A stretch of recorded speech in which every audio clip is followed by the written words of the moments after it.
There we go. Good morning. The Retail Association of Maine and the Maine Grocers and Food Producers Association have teamed up to bring you tips and techniques for de-escalation during COVID-19. Your business may have reopened, but you find yourself dealing with difficult customers. Perhaps they don't like the facial covering requirement, or are just frustrated with the new normal we find ourselves in.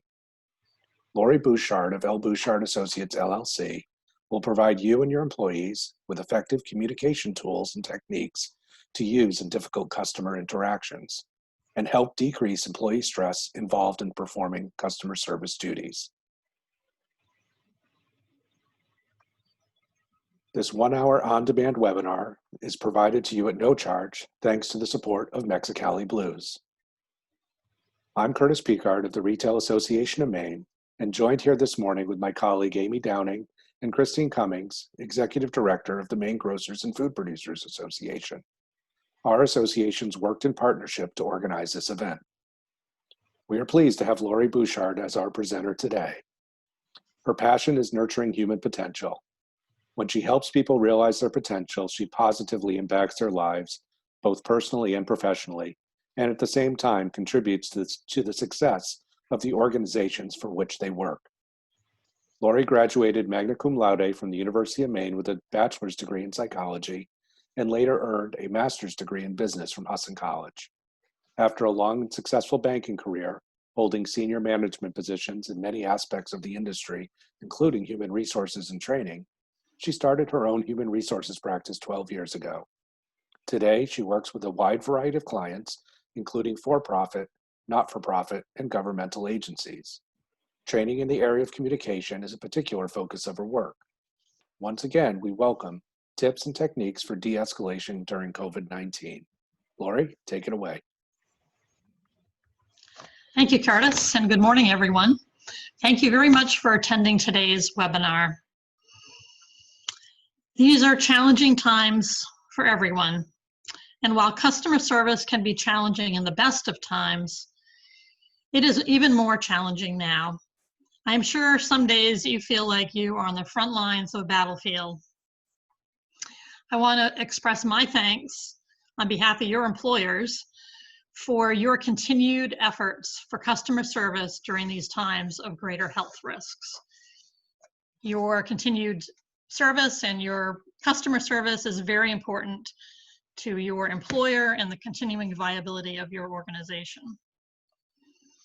The goals for today's training are to enhance your skills and your comfort level in providing customer service in these challenging times. We want to help you retain and satisfy your customers, sustain your company, as I just mentioned, and at the same time, lower your own stress level. I hope that the techniques that you learn today will be successful in reaching all of these goals and in enhancing your own job satisfaction. Part of the challenge in today's environment is the extreme range of opinions and feelings about COVID-19 and all of the restrictions. We have extremes at both ends of the equation. We have people who are angry at having to wear face coverings because they feel there is minimal risk. And at the other end of the spectrum, we have people who are angry at the people who don't wear face coverings and are scared to leave their houses. And we have people everywhere along that continuum in between. You may be encountering these extremes with customers, but also with coworkers and with family members. And you yourself are on the spectrum somewhere. You may be at one extreme end or the other, or you may be somewhere in the middle. Add to that nothing feels normal for anyone, and that just amplifies the feelings that everybody is having. I want to share the agenda for today. First is the welcome and goals for today, which we've already covered. Next, we're going to talk about what makes each of us unique and makes communication challenging as a result. I'm going to talk about the platinum rule, which was a phrase coined by Tony Alessandra. We're going to cover some basic communication elements, and then go into 16 de-escalation tips and techniques. That part of the agenda will take us about 45 minutes, and then we're going to turn to questions and answers. When we get to that part, that's where you'll unmute if you have a question, or you can raise your hand to ask a question. You can use what you learned today about communication and about de-escalation techniques in every walk of your life. We want you to use them with customers, of course, but also you can use them with coworkers, family members, and friends. My training is going to be a little bit interactive in the first 45 minutes. So you'll need to have a piece of paper and a pen in front of you. Now you are muted, so there won't be any responding to my exercises, but I would like you to participate. And I'm just going to assume, since I can't see you or hear you, that you will be participating in these exercises as we do them together. First, I want to sensitize you to the differences between people. No two people, in fact, in the entire world are exactly alike. So in a moment, you're going to do your first exercise. Think about the factors that have contributed to who you are today. Think about all the people you know and what contributed to them being different than you. One example would be education. A person's education is one factor that makes us different from each other. So take about 30 seconds, I'm not going to give you too long, and write down as many factors as you can think of who you are today. You don't need to write specifics. We're just looking for the factors like education. So take 30 seconds, write down as many factors as you different from everybody else around you.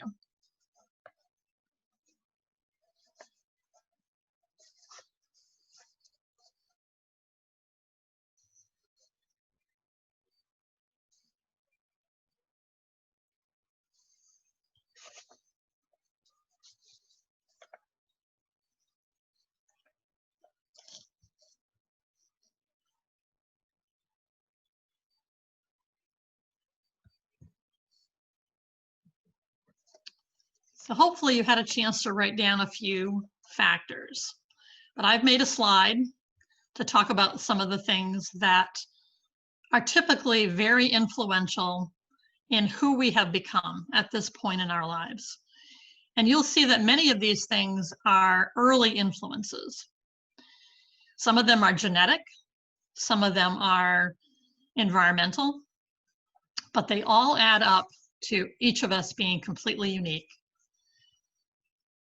I mentioned education on the prior slide, but also teachers. The teachers that we've had have been very influential.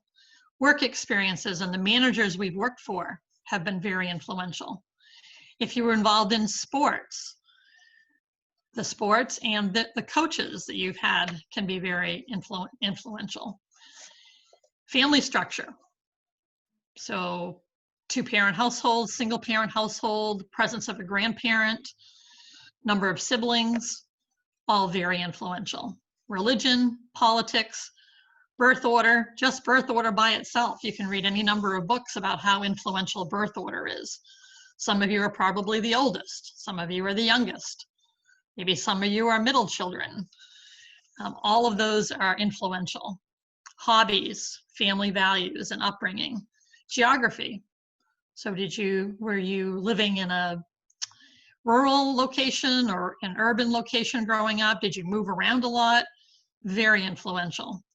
Race, generation, crises that maybe you've had in your life or in your family's life, health conditions, appearance, heredity, heritage, gender identity, friends. If you're a parent, you know how concerned we are about the friends that our kids have. Social media, travel, socioeconomic conditions, abilities and gifts, and more, many, many more.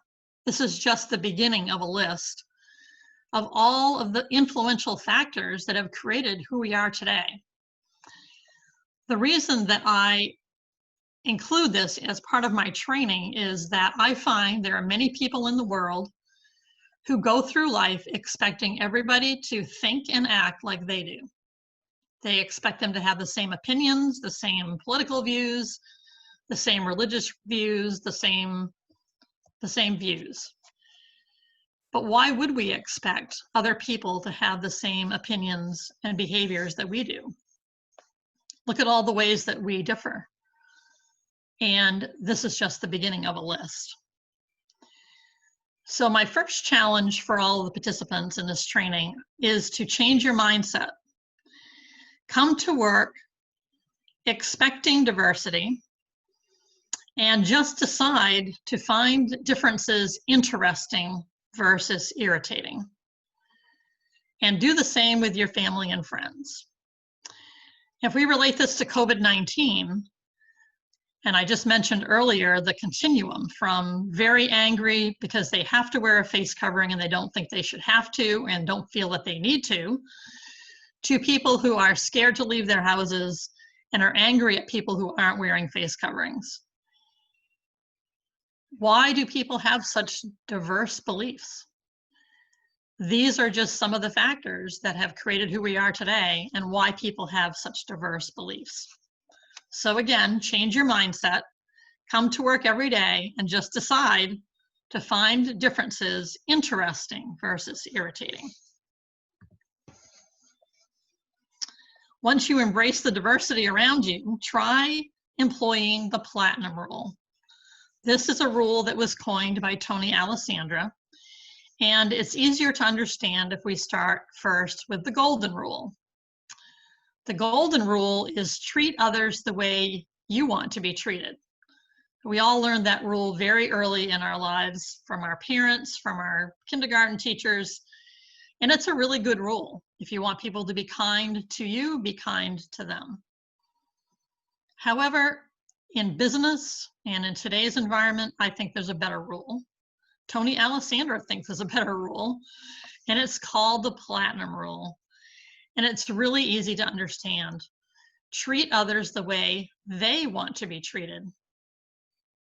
So we just talked about how we're all different. We may be on two different ends of a spectrum when it comes to COVID-19. Why would we expect that everybody around us wants to be treated the way we want to be treated? You will be much more successful with your customer service, and I think, frankly, in life, if you treat people the way they want to be treated. I'll give you a quick example. When I go to buy a new car, I want to get in and out of that dealership as fast as I can. I am not going to do consumer reports. I am not going to shop 5 places. I'm not going to debate about the price. I just want to get in, get the new vehicle, and get out as fast as I can. I can guarantee you there are people on this call that would do exactly the opposite. Somebody who's a really good salesperson is going to realize very quickly what type of person they have in front of them, and they're going to use the platinum rule. So even though they as a salesperson might prefer the consumer reports route and shopping 5 places, they're going to need to figure out very quickly where I am on that continuum and then change their approach based on that. So just a quick example of the platinum rule. I think you can see how it could be very beneficial to employ the platinum rule as it comes to people's opinions about COVID-19. I'd like to cover just a few of the basic elements of communication. These are elements that we use every day at work, at home, out in the community. When we are face-to-face, we have 3 mediums that the message gets communicated through. The first is words, the second is tone, and the third is body language. On your piece of paper in front of you, this is your second exercise. I would like you to write down, when we're face-to-face, what percentage of the message that's getting delivered to the other person do you think is coming through words? What percent do you think is coming through tone? And what percent do you think is coming through body language? And your three numbers have to add to 100%. So I'm going to give you about 10 seconds to write down your answer. We're going to face-to-face. What percentage of the message is coming through words? What percent is tone? And what percent is body language?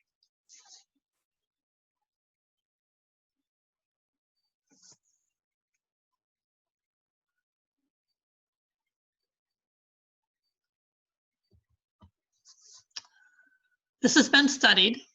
Everything's been studied. And this is the textbook answer. Only 7% of the message when we're face-to-face comes through the words that we choose to say.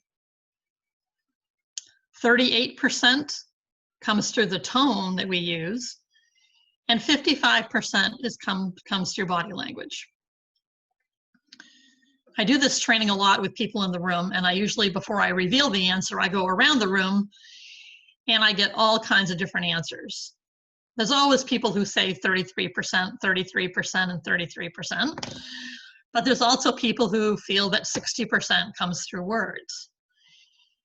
So it's really, really important to think about your impact as you're providing customer service in the COVID-19 world, the impact of your tone and your body language, not just the words that you say. So I'm going to prove to you how important tone is. Here is a very short sentence. There's only 7 words, but there are 6 completely different meanings based on tone. And I'm going to demonstrate that to you.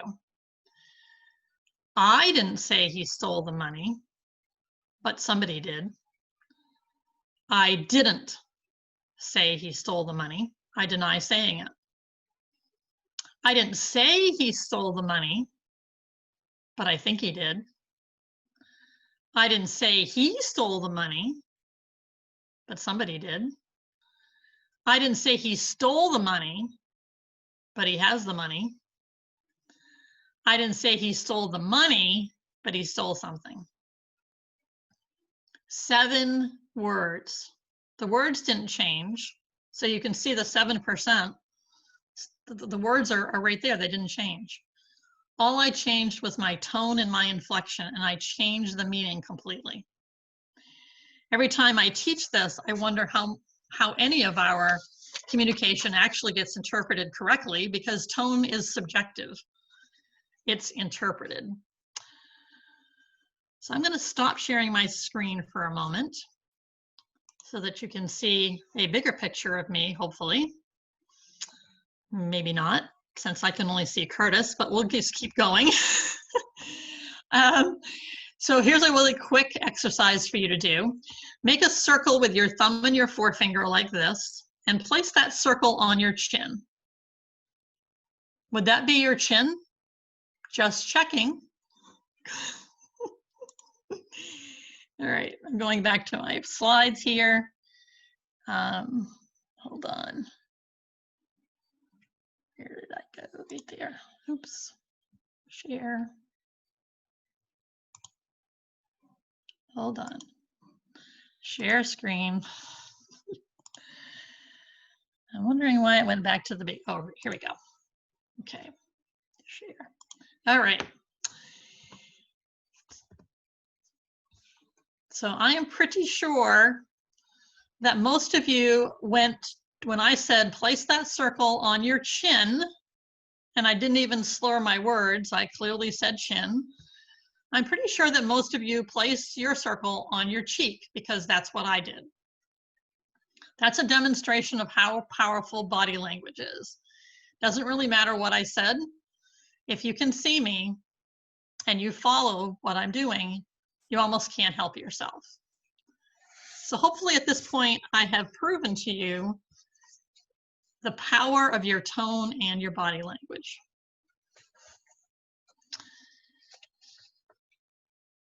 Is this easy? Absolutely not. Use of tone and body language, and making sure that in addition to your words, that your tone and body language are appropriate for the situation that and conveys the message that you want, is an art. And we can all improve our skills and abilities in this area. It is a huge part of great customer service, and it's a huge part of de-escalation strategies, which we're going to talk about next. So as I mentioned, I have 16 tips for you for de-escalation. Now, based on who you are and what your own strengths and abilities are, some of these you're going to be naturally good at, or maybe you've learned to become good at. Others are probably ones that you can work on. I would suggest that you take some notes on the ones that you feel you can become better at and use during this COVID-19 pandemic to become even better at diffusing the situations that you have in front of you. These tips are available after today's webinar in a PDF document, as are the slides. My first tip is to stay neutral. As I mentioned earlier, you're somewhere on the continuum. You have your own opinion about COVID-19, about your own safety, and so does everybody else. But my advice for you while you're working is to stay as neutral as you can with your customers, with your coworkers, etc. Work is not the place for a debate. Tip number 2, become adept at reading situations and people. Put your antenna up and be observant and be vigilant. Read body language to quickly assess situations. So I'm like you, I'm not going too many places these days, but one place that I do go is Hannaford and Damascotta. And I've been taking note of the person that I call the greeter. I don't know if that's what they call them, but the person who's standing outside, counting the number of customers, allowing people in when somebody comes out. And they have one individual who is exceptionally good at his job. So I've stopped to talk to him. I've complimented him. I told him I was doing this webinar and got some of his thoughts. And I asked him, you know, what's the key to your success? And he said, I'm reading body language all the time and trying to head off situations before they happen. I said, isn't it harder to read body language when somebody has a face covering?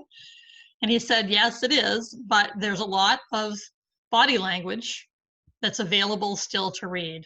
So eye contact, how a person holds their body, you can tell a lot, but you have to put your antenna up and you have to be vigilant and be thinking about the situations that you're seeing in front of you. I'm going to refer to this individual as Dave because I have at least one other time that I'm going to refer to something that he did. So you can see words, tone, and body language. And that's tip number 3 as well, to be mindful of your own body language. Be aware of your gestures, your facial expressions, movements, and your tone of voice. Keeping your tone and your body language neutral will go a long way toward diffusing a situation. I have found in my training that there are people who are naturally better at reading body language. It's kind of inborn or innate. It's something that they were, a skill or ability they were born with. However, and I don't feel like I'm necessarily one of those, but I do think we can all become better at it by just being aware of our own body language and reading the body language of other people. Tip number 4, be proactive versus reactive. As Dave had told me, many situations can be headed off by your own behavior and actions. Put yourself in the other person's shoes and show that you care about the situation and how they are feeling. In talking to Dave, he is exceptional at being proactive versus reacting. He is constantly reassuring people who are waiting in line. He talks to them about, it's not going to be a very long wait. We've got a lot of people in the store that are going to be coming out shortly. He reassures people as they enter the store that the carts have been sanitized. He is constantly talking to people. He's not waiting to be approached. He's constantly talking and reassuring people. I might also suggest try to divert the customers to neutral topics versus COVID-19 topics. Talk about the weather. Talk about sales that you have going on. Talk about normal things. I think the more we can divert people's attention away from COVID-19 to just the normal everyday things, like the weather, the better off we all might be. Tip number 5, and this is one of my favorites, is to say you're sorry. Somehow I think we, as human beings, feel like we shouldn't be apologizing or saying we're sorry if we didn't create the problem. And we didn't create COVID-19. We all have to deal with it, but we didn't create it. So it might seem odd to you to say that you're sorry. But really, when you say you're sorry, you're just saying you're sorry about the situation. You might say, I'm really sorry that we have all these rules that we all have to follow. You know, that's a perfectly fine thing to say. I'm sorry we have all these rules. I'm really sorry that we're all dealing with this COVID-19. We're all looking forward to getting things back to normal. So be quick to say you're sorry. That could completely disarm a person who is angry. Tip number 6, be kind, empathetic, and non-judgmental. We talked earlier about all the different influences that made people the way they are today, but we also don't know what people are going through in the present time. They could be going through cancer treatment. They may have just lost a loved one. COVID-19 is amplifying all feelings. So give your customers the benefit of the doubt. Be kind and be compassionate. Tip number 7, stay calm. It's kind of like staying neutral, but this is making sure you and your body language are calm. No matter what happens, maintain your composure. If you escalate your tone, the other person will respond accordingly. If you are calm, lower your volume and slow down your speech. You will help to de-escalate the situation. I am sure there are people that are going to push your buttons because you have buttons too. But just come to work centered, stay calm. The more agitated somebody else gets, the calmer you get, and that will bring that person hopefully back down to the way you are. Tip number 8, respond versus react. This is another thing that I teach in my communications training, even during non-COVID-19 times, because when it comes to human interactions, I'm afraid that we are too quick to react when we really should hit the pause button and take time to respond. So human beings are built with the fight or flight response, and it's a good thing we have it, or we might be extinct at this point. And we definitely need it when we have to make a split decision, such as when we're driving a car and we're about to have an accident and we have to decide, do we swerve or do we hit the brake? Or do we do both? That's not a time where you can stop and take 30 seconds or 60 seconds and decide how to respond. You definitely need fight or flight. However, we use fight or flight too much with human interactions. When you can, and sometimes you have to respond right in the moment because something's happening right in front of you, but taking even just a few seconds to think how you want to respond to what's happening in front of you versus just reacting. Hit the pause button, decide how you want to respond. You can't control what the other person is doing, but you have complete control over your response. So try to take yourself out of the fight or flight response. Give yourself a few seconds. If the situation would call for it, you might even give yourself a little bit more time. So let's say you have an angry customer in the store, but you could maybe step away just for a few minutes and say, you know what, I need to go take a phone call. I need to go pick up something in another department. I'll be right back. That gives you a chance to figure out how you want to respond to what the customer has said or requested. And it gives them time to calm down as well. Now that might not work in every situation, but it should be in your tool bag of something that might work in certain situations. Tip number 9, stay out of harm's way.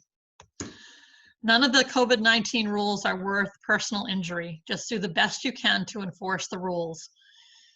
So again, all of my trips to the Damerscott at Hannaford, Dave wasn't out front for this one, But another greeter was outside, and I was just leaving the store, and I saw this happen in front of me. So there was a very large man. He was probably 6'6", and he was coming through the parking lot and approaching the front of the store without going to the line. And the greeter tried to stop him. He could see he was kind of just come barreling right through. And he tried to stop him and say, "Sir, you have to wait your turn in line." And the gentleman said, "I have to use the restroom right now."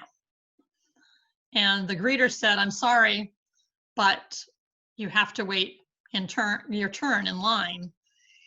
And the gentleman got very angry, and he did reach out toward him. I don't know that he actually made contact with him, but it was one of those situations where is why I put tip number 9, stay out of harm's way. Maybe that was the one more customer that's in the store that shouldn't have been in the store right then. That is not worth standing in somebody's way in that type of situation.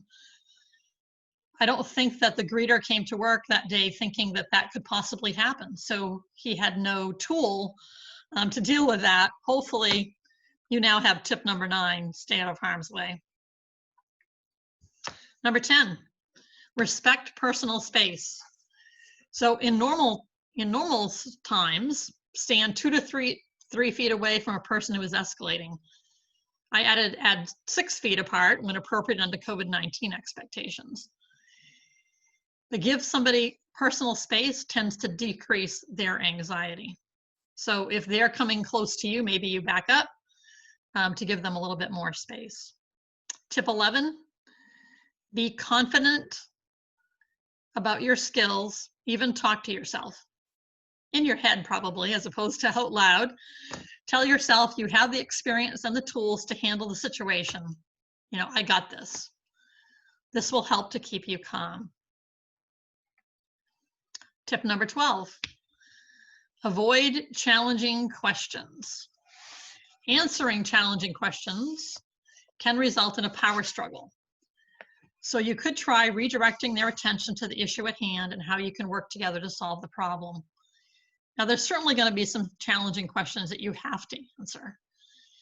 But if a person's just angry and they're throwing things out about COVID-19 and face coverings that are just rhetorical questions, it may be a situation where you can just ignore the question and just go back to working with that customer as best you can. So try to avoid challenging questions if it's appropriate to do so. Tip number 13, set limits. If a person's behavior is belligerent, defensive, or disruptive, give them clear, simple, and enforceable limits. Offer concise and respectful choices and consequences if necessary. Be clear, speak simply, and offer the positive choice first. So in customer service, we know there are situations that cross a line. You don't deserve to be treated, to be sworn at. You don't deserve to have somebody be belligerent or disruptive. Your first defense, I believe, is some of these de-escalation techniques to try to bring that person to a reasonable level where you can interact with them. And you might try a couple of different things. If those things don't work, however, and the person is out of control, you and your organization need to have your procedures, your policies and procedures about what to do next. It could be to call for somebody else in the store. It could be to call the police. It could be to ask the person to leave. Probably would do that before you call the police. But be sure you know what your organization's policies and procedures are if you cannot de-escalate the situation. And don't hesitate to call on those resources, even the police if you need them. Tip number 14. Choose wisely what you insist upon. It's important to be thoughtful in deciding which rules are negotiable and which are not. If you can offer a person options and flexibility, you may be able to avoid unnecessary altercations. Consider making exceptions. Again, this is up to you and your organization to decide what your rules are and how strongly you're going to enforce them. It's my understanding when it comes to face coverings that our governor has ordered that everybody who is serving the public post on their doors that face coverings are required. That's the requirement, that you post the sign. It's up to your organization what you do from there. So consider exceptions if it makes sense to do so. I think that there are people who have a medical condition where a face covering makes breathing difficult for them. But there are probably people now who heard that and are using that as their reason not to wear a face covering. Well, you're not a medical person. You're not going to be able to make that distinction whether somebody does or doesn't have a breathing issue. So tip number 14 with your organization is just decide wisely what you're going to insist upon. We're really trying to keep people safe. We're trying to keep customers safe. We're trying to keep our workforce safe. But there's also reasonable limits as to what you might put in place. Tip number 15, allow silence for reflection. We've all experienced awkward silences, and while it may seem counterintuitive to let moments of silence occur, sometimes, in fact, it's the best choice. It can give a person a chance to reflect on what's happening or how he or she needs to proceed. Silence can be a powerful communication tool. I mentioned earlier, potentially even walking away for a moment and coming back. You know, just tell the customer, I'm gonna give you a moment, I'll be right back. I'll be back in 30 seconds, I'll be back in just a minute. If you can give them a little bit of time for reflection, they might be able to come to grips with what's going on for themselves and change their approach and their behavior. And last but not least, tip number 16, allow time for decisions. When a person is upset, they may not be able to think clearly. Give them a few moments to think through what you've said. A person's stress rises when they feel rushed. Allowing time brings calm. And I've added here, decide which of these tips will work best for you and your work situation. Work to improve your skills and then employ them on your job. We're not all good at all of these things. And as I mentioned earlier, even reading body language, some of us are blessed with the gift of being able to do that naturally. Some of us have to learn to be able to do it better. So think about the 16 tips. Think about which ones would be the most appropriate to try to improve on for your particular position, and then try employing them on your job and learn as you go. Try, see what works. If it works, do it again. If it doesn't work, change your approach for the next situation. Good luck with the tips and make sure to take care of yourself in the process. So with that, I'm going to stop sharing my screen, and I believe we're going to open it up for, actually, I'll keep sharing my screen, I guess. We're at the questions and answers session.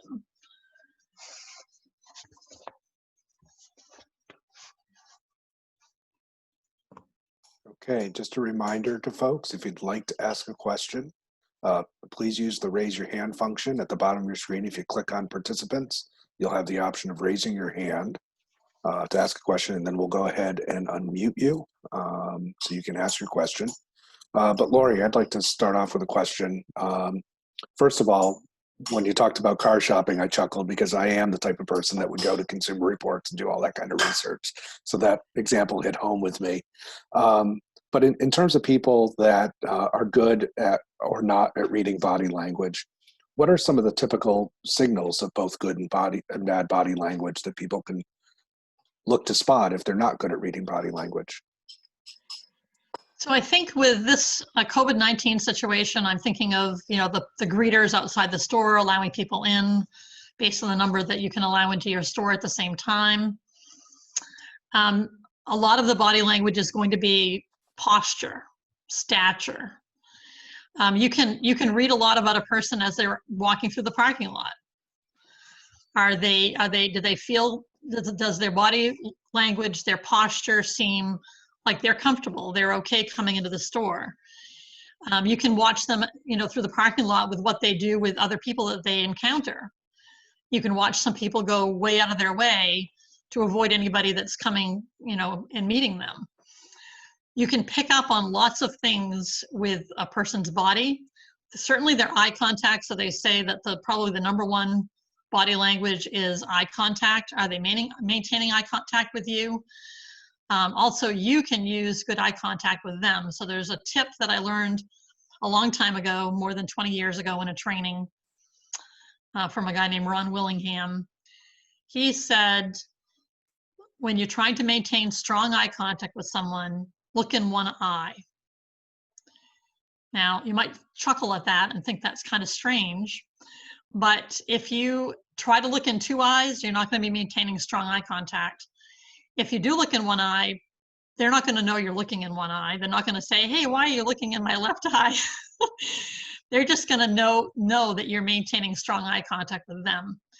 So the body language goes both ways. You need to read their body language. What is their eye contact doing? Are they looking down? Are they avoiding eye contact? What is their body itself saying, the posture? And then maintain your body language accordingly as well.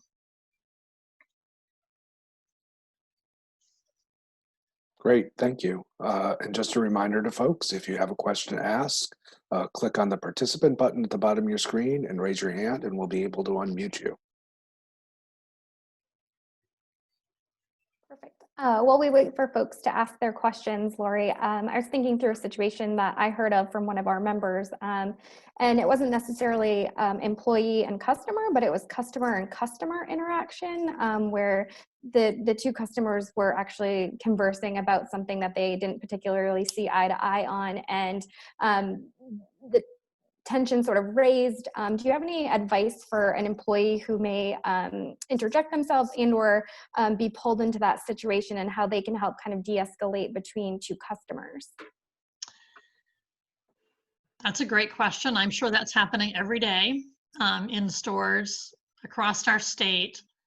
Again, because of the huge extreme opinions from, I shouldn't have to wear a face covering, I feel perfectly safe, to you're insulting me by not wearing a face covering and you're putting me at risk. And the people who never would have spoken up in the past about anything probably are now speaking up because they feel so strongly about this. I think that you have to monitor that situation. If you're, let's just use Hannaford again, for if it's in the grocery aisle and the two customers are conversing and it's just conversing, I would let it go on for a little while. I probably would hang around to make sure it didn't escalate. If it started to escalate, I would probably go and speak with the two customers and ask them, number one, we try to keep people moving through the store because there are people waiting outside. So that might be a good excuse to get them to move along. And that probably this is, not the time or place for that kind of a debate, and see if I could get them just to move along. Lori, we did have a question come in from, they typed their question in, so I'm going to go ahead and read it. It says, at this time, many retailers are running with only one employee. Do you have any suggestions on handling a difficult shopper while also covering their other shoppers and store operations? Well, that makes it even more difficult when you're the only person there. You can't exactly call for help because you're the only one there. I think I would use the tip that I talked about to step away. So if the person is angry, they're probably not angry by themselves over in a corner. They're probably angry in their conversation with the person running the store. So I probably would give them a little bit of space and time. Perhaps go, even if there isn't another customer in the store, I probably would say, I need to go check on something. I'll be right back. Give them some time. If there is another customer in the store, you could use that as the reason to say, I'm going to give you a little bit of time. I can see you're angry. I'm really sorry about the situation.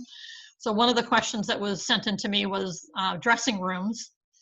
And I believe this particular organization is not allowing people right now to try on garments because of the obvious reason of spreading the virus. And having people say, if I return something, you're going to quarantine them. Why can't you do the same thing if I try them on? Perfectly reasonable for the store to have a policy that says, we're just not going to allow that right now. You can buy it, purchase it, take it home, bring it back, and we will quarantine it for 48 or 72 hours. So I can see where somebody might be angry because they want to try something on, and you've told them the dressing rooms are closed, and now they're angry at you. That might be a situation where you could go help another customer and come back and talk to that customer again. You know, anything that you can do to kind of help diffuse the situation in that situation. If you're by yourself, that's tough. And if they're really out of control and there's nobody to call from help and your de-escalation tips are not working, then don't hesitate to call 911. I think, you know, I've been in human resources now for a very long time, and I not only in customer service situations, but in HR situations, I think people are hesitant. They're like, they don't want to bother, or maybe it isn't bad enough to call. That's what law enforcement is out there for. So if you feel unsafe and you're by yourself in a store, call 911. This is a little bit, this isn't necessarily kind of a face-to-face, but I'm curious, and this may, for some of our business owners, this might be a good question. I'm just curious, so obviously, you know, folks don't want to lose sales, and you've mentioned before, it's very difficult to keep everyone happy. Everyone has an opinion. So I'm just curious your thoughts on, you know, folks can so easily go online now and leave bad reviews, or say, you know, I saw an employee not wearing a mask, or they're letting customers not, and just kind of putting that out there. How much of that, you know, should business owners be responding to? You know, what's appropriate? What's an appropriate line to kind of be responding to some of that can be on social media, and then it's kind of out there for everyone to see? So I think that's a great question, and I'm sure it's on everybody's mind. In terms of, you open the store, you put the rules in place, or people are unhappy about it. Now they're going to be unhappy and they're going to go tell the world on social media. And again, you have to, this is a really huge balancing act. We got to open the store, because if we don't get sales, we're not going to, you know, we could lose the whole business. So we have to be open, do what we can to keep sales going. But we have to comply with the governor's orders. It's a huge balancing act. So that's why I think the de-escalation tips are very important, to try to balance. So somebody does come in, you know, if they seem upset about some of the rules, say you're very, very sorry. I mean, human interaction can affect that person then leaving and going home, and whether they write a bad report or not. What happens in the store, how you approach them, can make that difference. You can't do anything necessarily about the rules, but you can do something about your empathy and your interaction with that customer. If they do leave the store upset and they do go on social media, that's going to be up to the particular organization to decide what the appropriate response is. My personal opinion, since you asked me, is that no good comes from responding to it. All it does is just, you know, it's a back and a forth and a continuation. You know, anybody reading those comments now is going to put them in the perspective of what's happening right now. And most everybody knows that it's not the store or that organization, that company, that made these rules, that we're all trying to live as best we can within them. So my advice is not to respond, but it would be up to the company to decide how they want to approach that. Lori, before we wrap things up, I just had one final thought or comment. You know, your example of Dave at the Damerscott Hannaford, you know, was an excellent one, and it reinforced for me that our retailers should think very carefully about the person that they're asking to staff outside the door to count customers, because that's going to be the first person that customer is going to interact with, and making sure they're properly trained and have those proper tools is going to set those customers off on the right foot before they even set foot in the store. So that's a huge takeaway for me. I appreciate that. Great. Yeah, I think that it needs to be one of your best customer service people that is filling that role. And I can't stress enough, if he's talking and he's using his proper tone and body language, and he's encouraging with all of the things he's saying, that's going to prevent somebody from coming up to the front of the line and blasting him for something, because he's proactive. I think that's the single biggest thing I've seen him do. And I've been through there numerous times when he's up front. He's doing it all the time, every time I'm there. So it's a good point. Put your best person out there if you can to do that.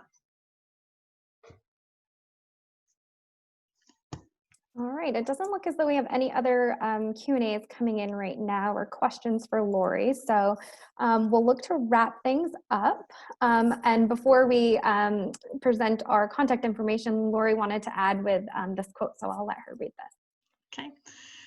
So I'm a huge quote person, and this is my #1 most favorite quote by Maya Angelou.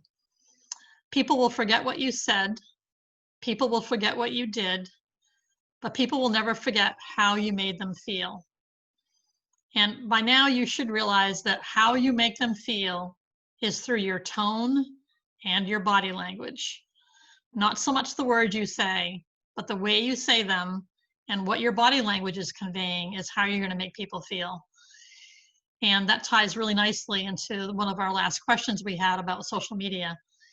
If you can make them feel as good as possible, even in this strange world we're trying to operate in, as they are leaving the store, thank them for coming in, thank them for their business. That will go a huge way toward their experience, the customer experience that they have, and hopefully keep them off of social media in a negative way. Maybe they'll go on in a positive way.